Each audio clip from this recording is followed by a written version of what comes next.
Olá, muito boa tarde a toda a gente, a todos. Bem-vindos a este webinar que vai ser realizado pela Câmara Municipal de Além em parceria com a Areal, que é com o nome de Saiba Mais sobre Mobilidade Elétrica. Este webinar visa informar e capacitar todos os interessados acerca da mobilidade elétrica em Portugal. Este evento corre no âmbito do projeto Quarteira Lab, que é cofinanciado pelo Fundamental do Ministério do Ambiente e da Ação Climática, e uma vez que o projeto visa implementar um laboratório vivo em Quarteira, que também, pronto, entre outros verticais, também tem uma parte sobre a área da mobilidade, nós resolvemos organizar este webinar. Neste momento, em Quarteira, já temos implementada uma ciclovia que conta com uma média diária contou com uma média diária de 339 ciclistas no mês de junho, com vários postos de parqueamento de bicicletas, e ainda serão instalados 2 postos de carregamento de veículos elétricos, entre outras soluções. Esperamos que este webinar seja um contributo para a promoção da mobilidade mais sustentável, no conceito que já conta com 12 postos de carregamento de veículos elétricos de acesso público, em que 3 são de carregamento rápido e os restantes são de carregamento semi-rápido, sendo que a meta é chegar a um total de 18 postos de carregamento este ano, onde cada freguesia do concelho contará com pelo menos um posto de carregamento no seu território, indo em contra à política municipal de ação climática e ao explanado na Estratégia Municipal de Adaptação às Alterações Climáticas do Lolé, também conhecida como EMAC do Lolé. Irei agora passar a palavra ao engenheiro Hugo Rodrigues, da Agência Regional de Energia e Ambiente do Algarve, a Areal.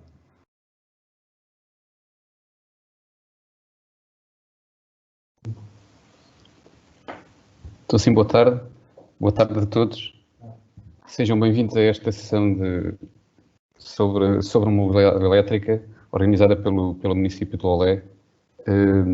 Esta será uma iniciativa que pela sua pertinência, irá permitir a partilha de informação e também o debate acerca do enquadramento e também da situação atual da mobilidade elétrica em Portugal.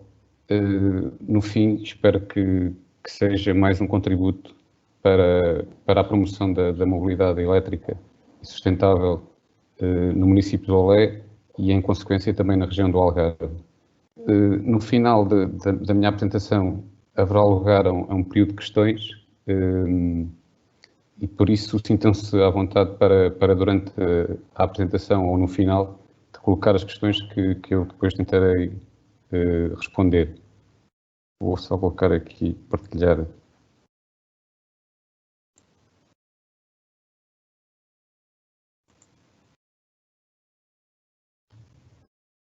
Pronto, para começar, importa referir que a mobilidade elétrica é um fenómeno que está em franco crescimento, que tem vindo a possibilitar um desenvolvimento, um modelo de desenvolvimento capaz de integrar novos modelos de negócio, também os avanços tecnológicos e ainda as necessidades dos utilizadores, tendo sempre em conta as atuais e futuras tendências demográficas e também as preocupações ambientais. Aliás, esta aqui foi uma das conclusões a que chegou a Agência Internacional de Energia, que através da sua publicação anual, que aborda o desenvolvimento global da mobilidade elétrica. Nesta sua última publicação de 2020, menciona que a frota de veículos elétricos expandiu significativamente ao longo da última década, muito devido com o suporte das políticas públicas, mas também devido aos avanços tecnológicos. Expressa também que as vendas globais de carros de passageiros ao longo do ano 2019 foi relativamente lenta, contudo, os veículos elétricos tiveram mais um ano de bandeira. Só para terem uma ideia, as vendas de veículos elétricos representaram 2,1 milhões em todo o mundo, em 2019. Isto fixa como o parque de veículos elétricos em cerca de 7,2 milhões de veículos. Os veículos elétricos também representaram cerca de 2,6%, neste caso, de vendas do global de automóveis, também garantindo que cerca de 1% dos veículos vendidos foram, pronto, o parque automóvel neste caso é de 1%. Eu nesta sessão vou-me focar essencialmente na questão do carro elétrico, embora a mobilidade elétrica integre outros meios de transporte também importantes, como é o caso, por exemplo, das bicicletas ou dos motociclos elétricos, ou até as embarcações elétricas, que, como nós sabemos, aqui no Algarve temos um exemplo bastante interessante de uma empresa de Olhão que produz e comercializa embarcações movidas a energia solar. Em Portugal, a mobilidade elétrica é tida como uma prioridade nacional. Desde ao longo da última década, os sucessivos governos têm demonstrado a preocupação em garantir as condições necessárias para a evolução da mobilidade elétrica do país. Exemplo disso foi em 2009 com o lançamento do Programa para a Mobilidade Elétrica, que neste caso tencionava posicionar o país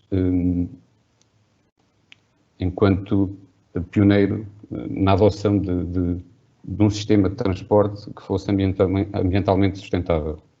E isso, na verdade, pronto, tem sido a vindo conseguir. O cumprimento deste programa e também de outras intenções igualmente importantes tem permitido ao país alcançar um conjunto de vantagens, desde logo a redução da fatura energética dos consumidores e da administração pública. Outra vantagem que temos vindo a alcançar é a redução de emissão de gases poluentes e os seus efeitos negativos nas alterações climáticas. Recordo só que neste caso, o setor dos transportes é aquele que tem o maior contributo para a emissão de gases com efeito de estufa. Só para terem uma ideia também, ao longo dos últimos anos, o setor dos transportes continua a ser aquele que consome mais energia primária. Neste caso, andava entre os 75% e os 40%, e destes, 95% está associado ao transporte rodoviário. Outra vantagem também que nós verificamos é a redução da dependência energética externa. Isto com a chamada transição energética dos combustíveis fósseis para as energias renováveis. Neste caso, Portugal também tem dado passos importantes. Neste momento, já a energia elétrica que consumimos já é mais de 50% de proveniência renovável. Portanto, e mesmo a nível mundial, estamos numa situação em que temos uma posição em quinto a nível mundial, isto no que refere à incorporação de energias renováveis na produção de energia elétrica. Por fim, também temos então a criação e a promoção e dinamização do setor industrial.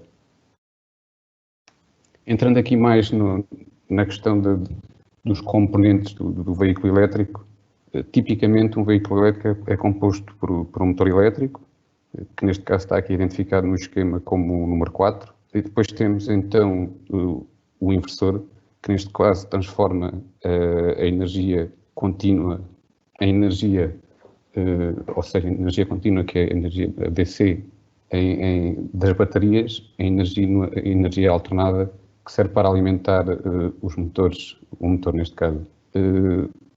Faz o sentido inverso, sempre que exista regeneração da travagem. Depois, para além disso, temos então as baterias, que neste caso serão as mais comuns são de lítio e que variam de capacidade. Para além disso, temos também a tomada, que permite então o carregamento do veículo através de um meio externo. Este tipo de veículos permite-nos um conjunto de vantagens até relativamente aos veículos dito por combustão. Neste caso, desde logo, os veículos elétricos são livres de emissões, também têm os motores que são mais eficientes e menos ruidosos, aliás. No caso dos veículos elétricos, estamos a falar de horas para os carregar, enquanto nos veículos a combustão teremos de falar em minutos para abastecer. Depois temos também menos despesas com impostos e pronto, enquanto os veículos elétricos têm como recurso a eletricidade e os carros a combustão têm, pronto, os combustíveis fósseis. Para além disso, ainda há uma outra vantagem que tem a ver com a manutenção. Como nós sabemos, os carros elétricos têm um custo com a manutenção muito inferior. Neste momento, em Portugal, existem essencialmente 3 tipos de veículos elétricos em comercialização.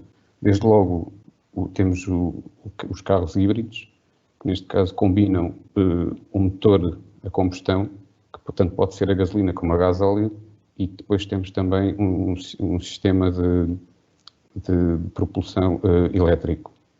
Neste caso em concreto, as baterias são carregadas através do sistema de travagem regenerativa, ou seja, sempre que...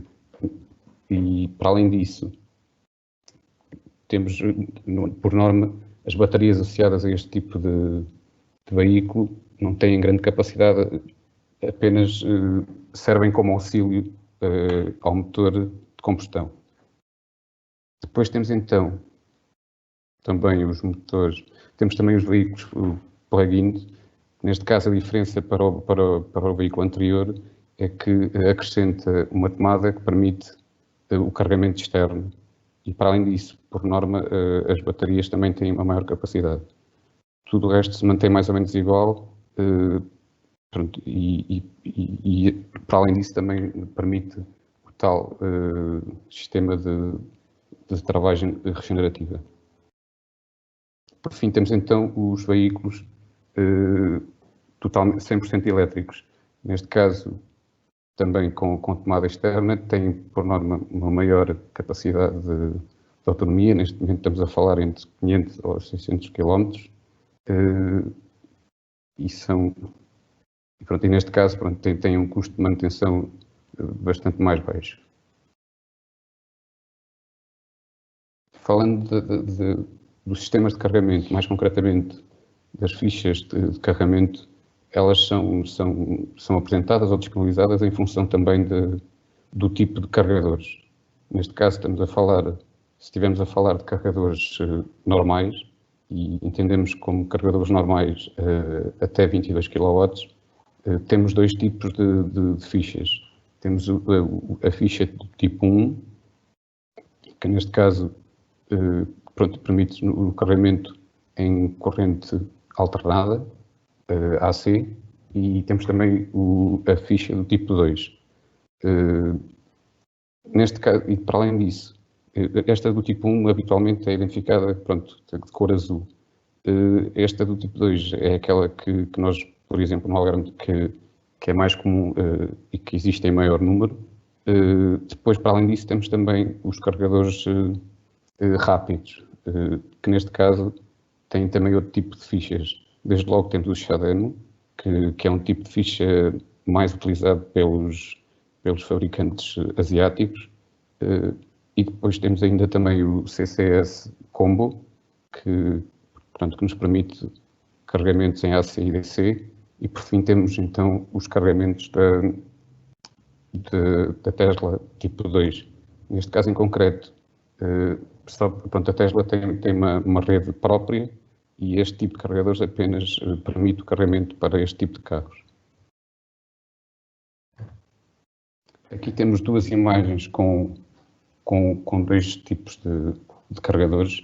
Desde logo do lado esquerdo temos então um carregador da rede Tesla, neste caso é um carregador normal e é o chamado TDC, que é o Tesla Destination Charger. Existem essencialmente em locais como hotéis ou parques ou comércio. Por norma são grátis para os clientes E depois do lado direito temos então um carregador da rede, pronto, está integrado na rede Mobier, neste caso em OLE,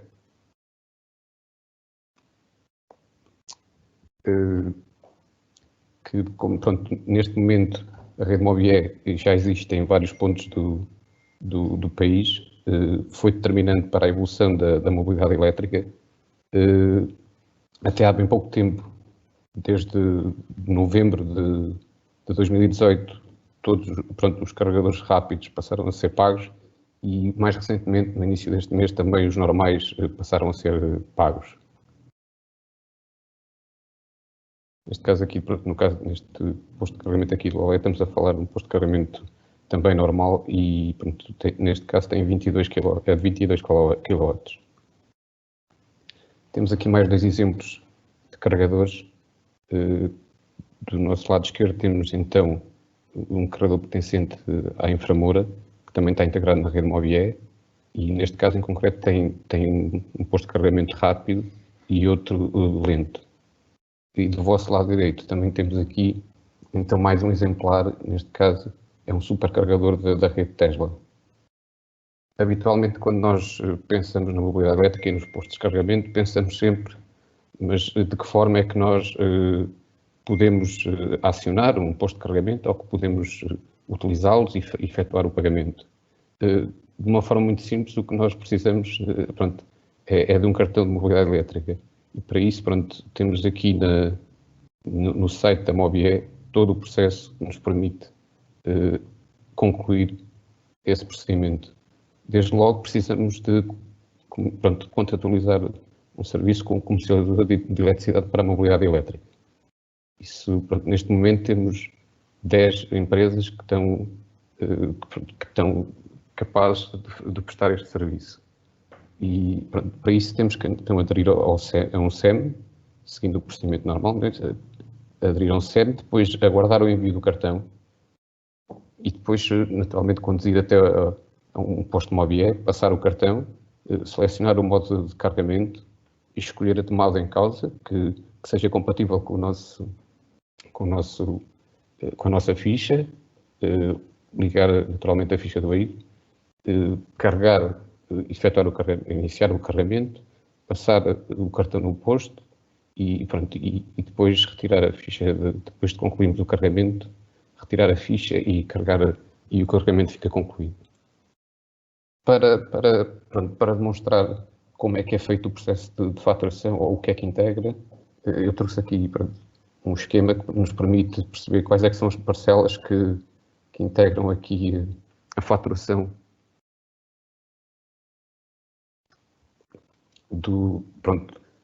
associada a um serviço de carregamento. Desde logo, temos 3 parcelas principais. Desde logo, a parcela que se refere ao OPC, que é o operador de posto de carregamento. Esta parcela integra a tarifa de ativação do posto, a tarifa de utilização do posto, que neste caso pode ser cobrada por kilowatt ou então por minutos, por tempo. E depois temos ainda também, então, o comercializador de eletricidade para a mobilidade elétrica, que é o SEM, que neste caso inclui a tarifa do consumo de energia, que também neste caso pode ser cobrada em kilowatts ou então em tempo.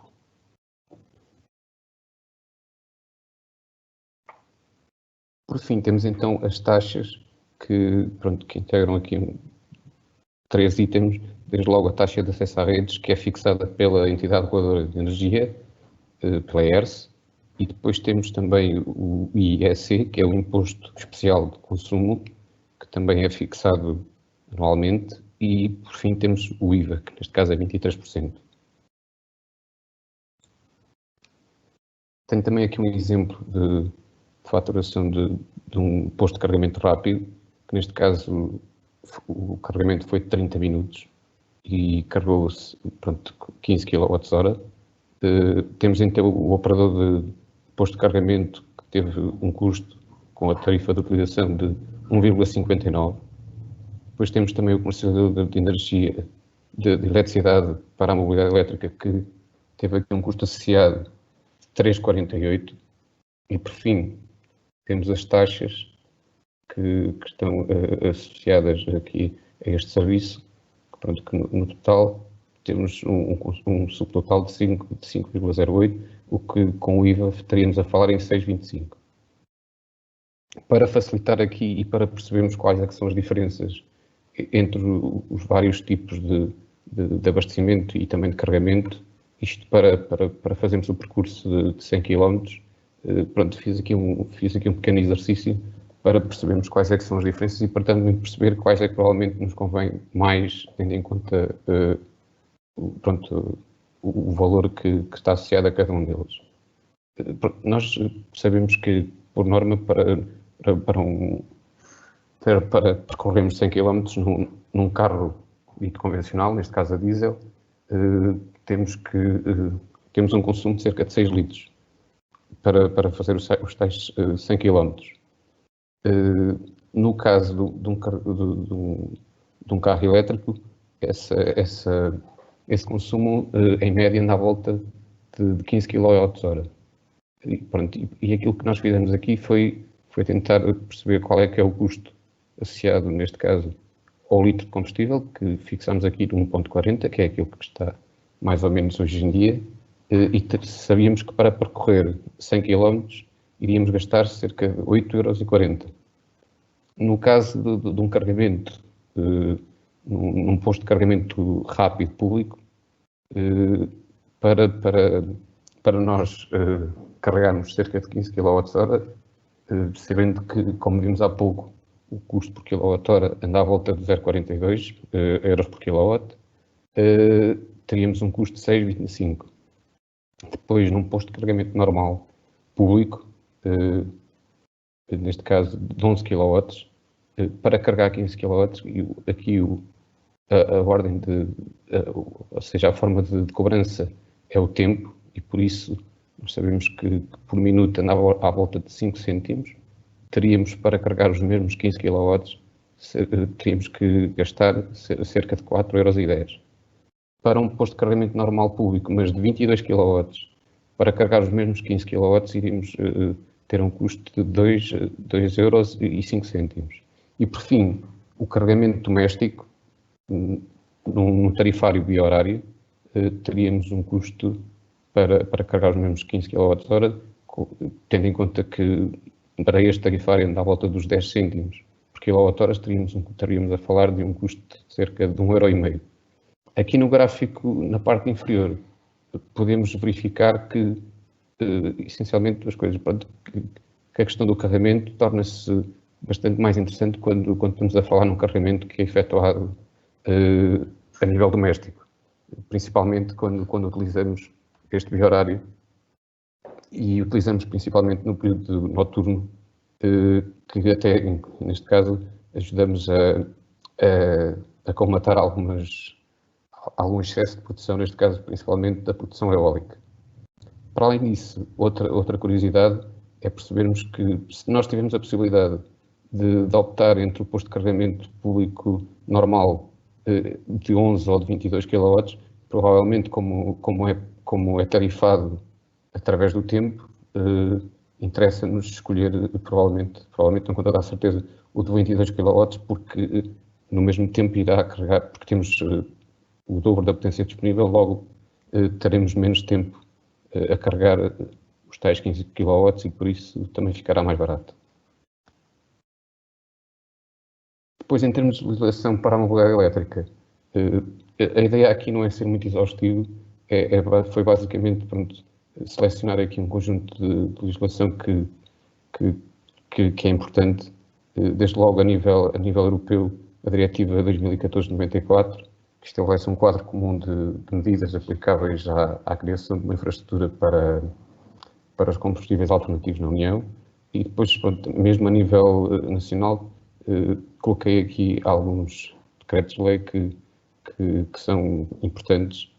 Contudo, para além destes que estão aqui, importa consultar também, e eu deixo aqui também o site da Movie, em que consta esta e outra legislação que pode ser importante. Em termos de incentivos, nós temos neste momento um aviso que está associado aos incentivos para a introdução de consumo de veículos de baixas emissões, e isto no âmbito do fundo ambiental, é direcionado para particulares e empresas. Mais concretamente, o apoio que está disponível, por exemplo, para veículos ligeiros de passageiros, temos a fundo perdido, neste caso, 3.000 euros para pessoas singulares e 2.000 para pessoas coletivas, sendo que para as pessoas singulares está limitado a um incentivo por candidato e para as coletivas está limitado a 4.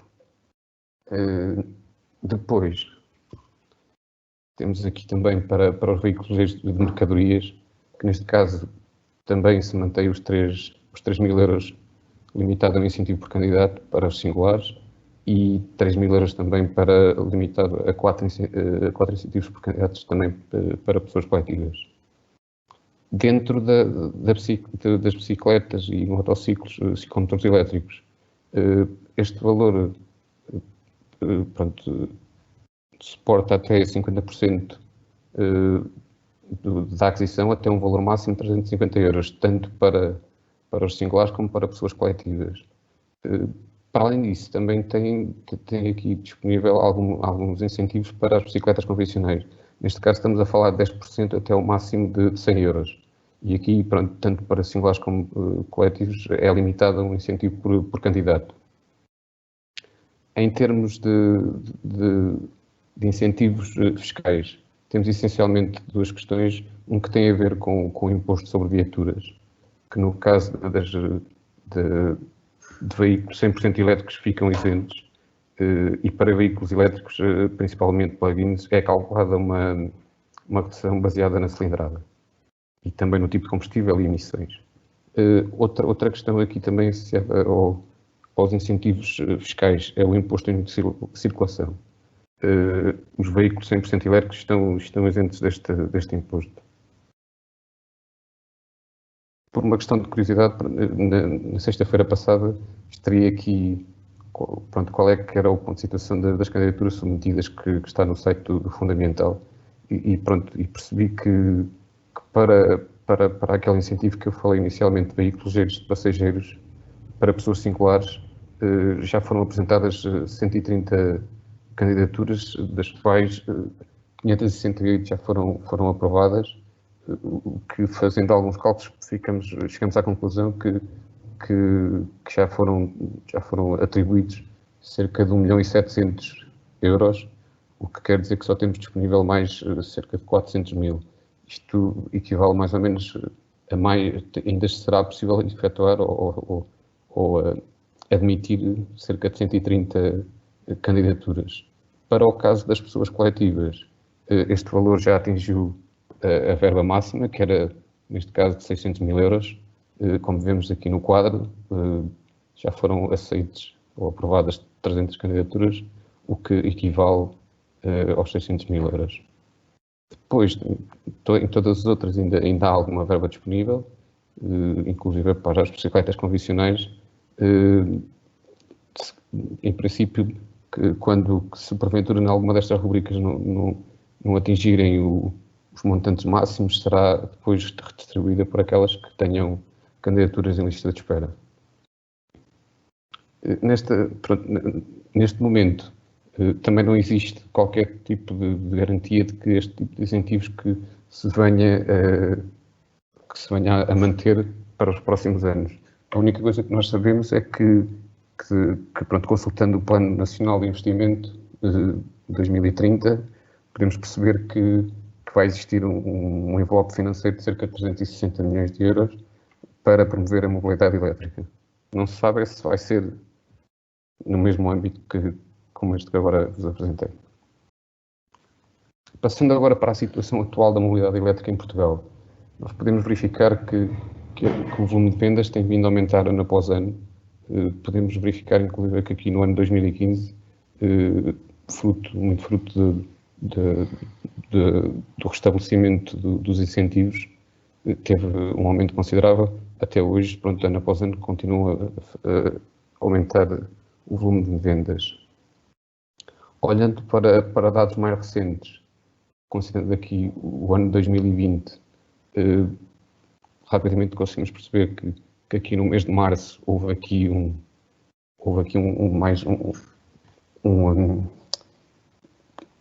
mês em que houve o maior número de vendas. Neste caso estamos a falar de 1620, sendo que destas aqui, cerca de 993 foram veículos 100% elétricos e as restantes foram de veículos plug-in ou híbridos. Depois, outro dado curioso que nós conseguimos ver aqui é que em abril já se nota aqui o efeito da pandemia. Houve uma redução significativa de vendas em abril e maio deste ano.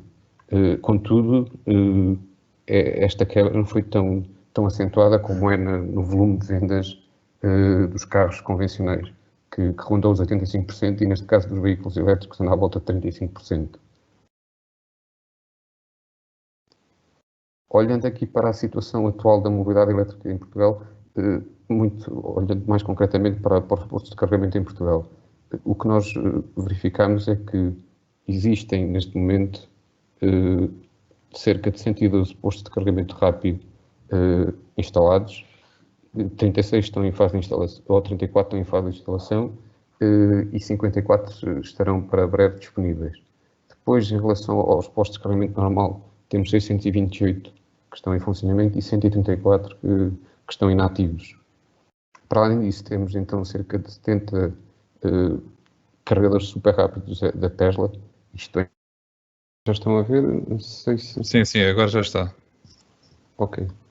Pronto, estava só para concluir aqui este gráfico, que, pronto, tal como eu tinha dito inicialmente, para além dos supercarregadores da rede da Tesla, também existem cerca de 170 postos de carregamento normais também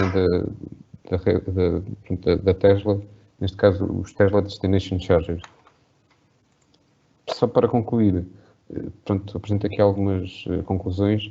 Desde logo, pronto, conclui-se que apesar da crescente evolução da mobilidade elétrica, o parque de veículos elétricos representa apenas cerca de 1,3% do parque total de veículos ligeiros e pesados a circular em Portugal, sabendo que este valor do parque total anda à volta dos 6.700.000 veículos.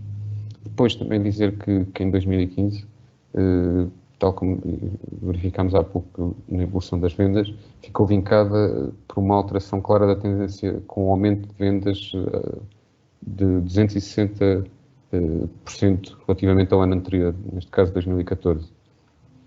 Outra conclusão interessante é perceber que em 2020, mais concretamente no mês de março, como eu mostrei há pouco, foram vendidos o máximo mensal de veículos elétricos, neste caso concreto, 1.620 unidades. E por fim, em termos de conclusões, temos aqui, pronto, podemos afirmar que a mobilidade elétrica veio para ficar e pronto, não fosse esta questão da pandemia que veio daqui de alguma forma complicar aqui esta evolução constante das vendas, pronto, mas na verdade 2020 avizinhava-se como muito positivo com a chegada de novas marcas e novos modelos, com mais autonomia, com o aumento da pressão política também de alguma forma e de uma maior consciencialização para a adoção de medidas mais ecológicas e sustentáveis.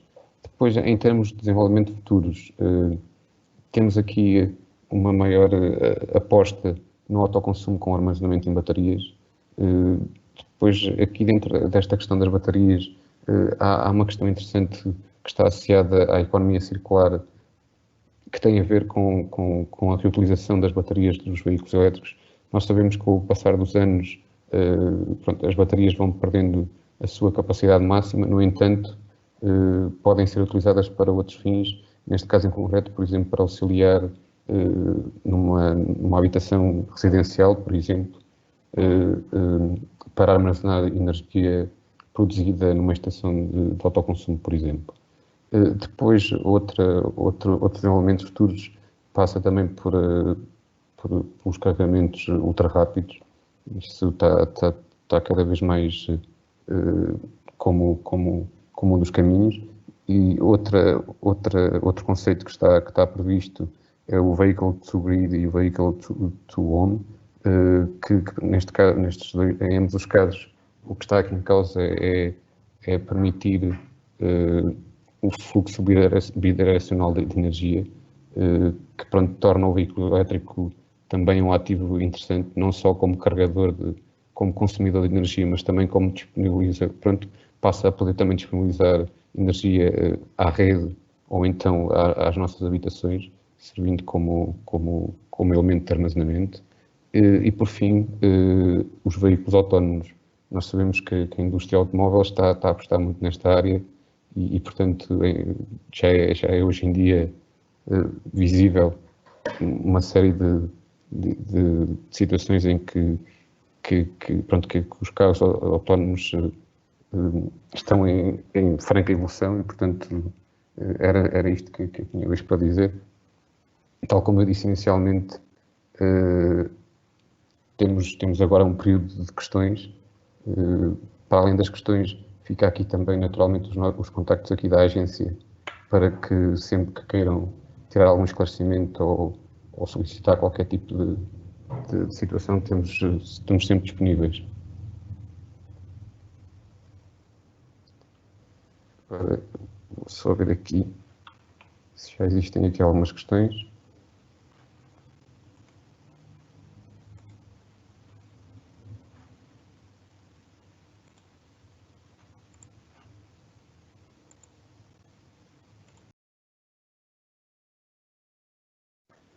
Tenho aqui já uma pergunta. Boa tarde. Boa tarde, viva. Vivo num condomínio, como posso instalar um posto de carregamento na garagem do prédio? Pronto, neste caso aqui, o que se deve começar por fazer é comunicar essa intenção à administração do condomínio para que não haja qualquer tipo de problema. Depois, provavelmente, o passo a seguir é fazer uma análise ou um género de uma auditoria para perceber se a instalação tem condições para disponibilizar e para receber também essa carga extra para facultar, pronto, para disponibilizar e servir essa iniciativa. E só depois disso é que pronto, deve ser contactado um operador que esteja credenciado para fazer esse tipo de serviço e proceder a esse tipo de instalação. Depois, já outra pergunta que temos aqui.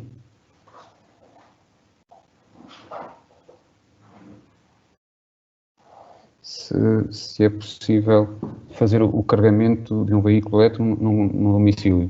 Quais as adaptações necessárias? Neste caso aqui, não sei, não há muitas... É possível fazer. Hoje em dia já até algumas empresas que facultam este tipo de serviços, instalando, por exemplo, o Wallbox, e que permitem fazer esse tipo de serviço e depois mesmo ajustar a cobrança em função de... Depois, outra pergunta que temos aqui, o carregamento rápido proporciona menor longevidade nas baterias?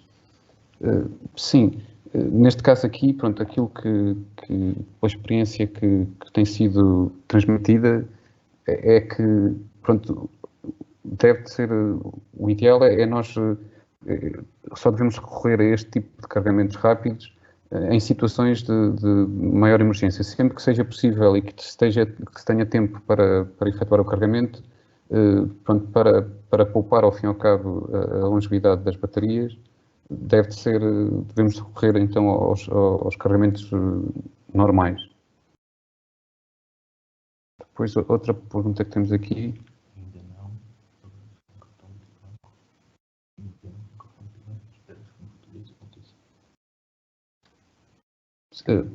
Posso carregar o veículo elétrico com cartão multibanco ou tenho de adquirir o cartão do comercializador?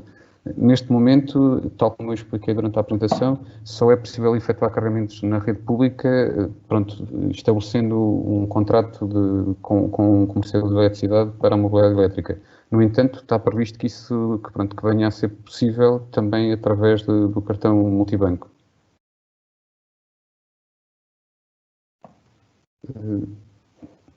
Temos aqui.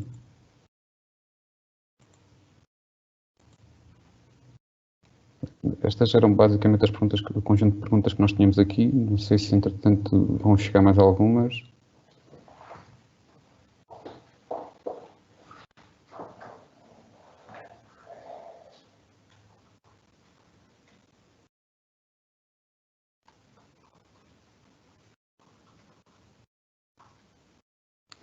Penso que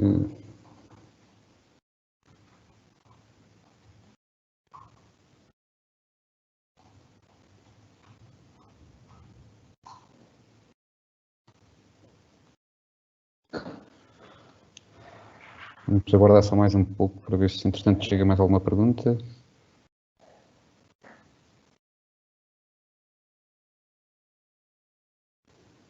Entretanto, chegou aqui mais uma questão do José Mário que nos diz que onde posso saber os postos de carregamento existentes em Olé. Pronto, hoje em dia existem um conjunto de plataformas ou de aplicações que nos permitem consultar os postos de carregamento, perceber se da compatibilidade com as nossas tomadas dos nossos carros, perceber se estão disponíveis, se estão ativos, inclusive permitem-nos verificar os comentários de outros utilizadores.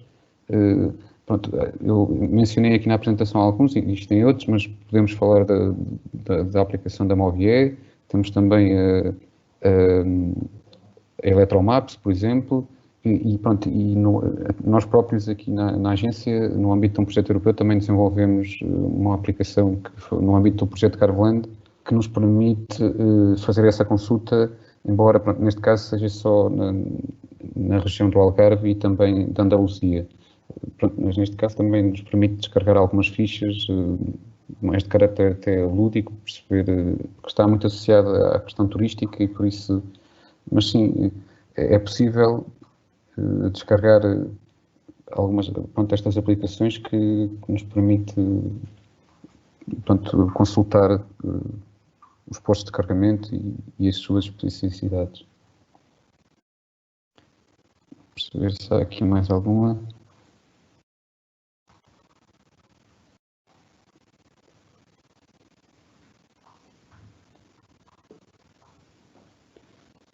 Temos aqui mais uma.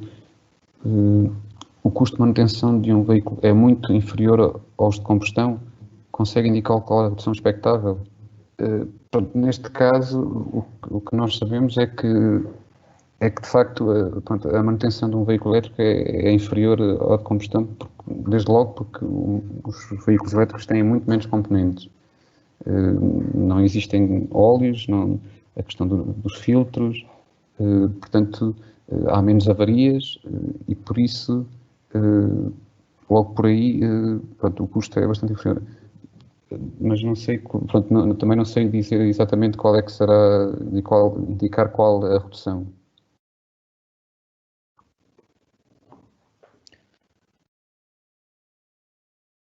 Temos aqui uma outra questão. Tenho um veículo híbrido, em casa demora cerca de 3 horas a carregar. O posto público são mais rápidos? Sim, neste caso sim. Isto depende muito da potência contratada que nós temos em casa, mas podemos considerar que se for um posto de carregamento normal, que normalmente são de 11 kW ou então de 22,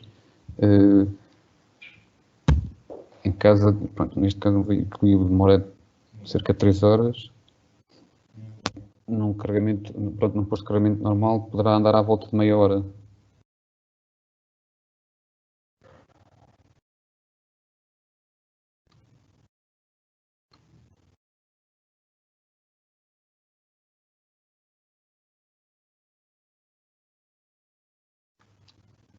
Se há mais alguma questão, espera só mais um bocadinho. Mas também já estamos aqui em cima da hora. Atendendo que não há mais questões, acho que podemos dar por encerrado, se calhar.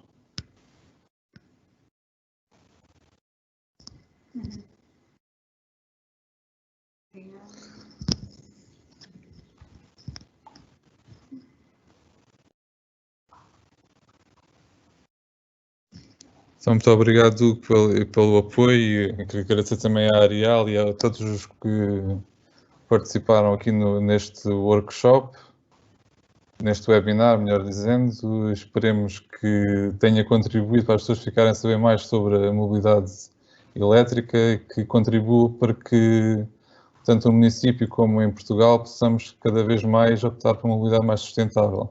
E de encontro à política da ação climática do município de Lolé e tudo que está explanado na sua estratégia municipal. Mais uma vez, obrigado, Hugo. Não sei se queres dizer algumas últimas palavras, ainda para encerrar. Se não... Pronto, neste caso, espero que tenha sido útil e que possa também beneficiar e contribuir para a promoção da mobilidade sustentável no município de Lolé e consequentemente, na região. Muito obrigado pela atenção de todos. Damos por encerrado este webinar. Então, muito obrigado então e obrigado a todos os participantes mais uma vez. Obrigado.